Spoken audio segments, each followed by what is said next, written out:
ভাগ্য আর কর্ম, এই দুই এমন শব্দ যাকে ঘিরে সমগ্র সংসার।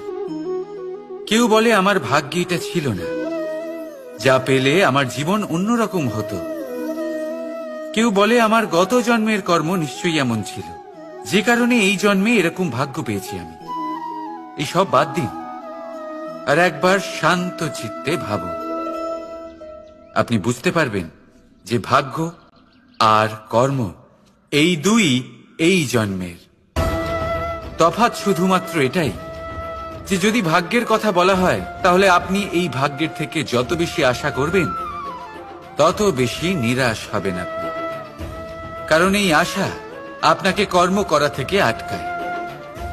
যদি কথা বলা হয় কর্মের, তাহলে নিজের কর্মের প্রতি যত বিশ্বাস রাখবেন তত বেশি সফলতা আপনার কাছে আসবে। তাই একটা কথা মনে রাখবেন, ভাগ্য আপনার কর্ম নির্ধারণ করে না, কিন্তু আপনার কর্ম আপনার ভাগ্যকে অবশ্যই নির্ধারণ করে। রাধা রাধা।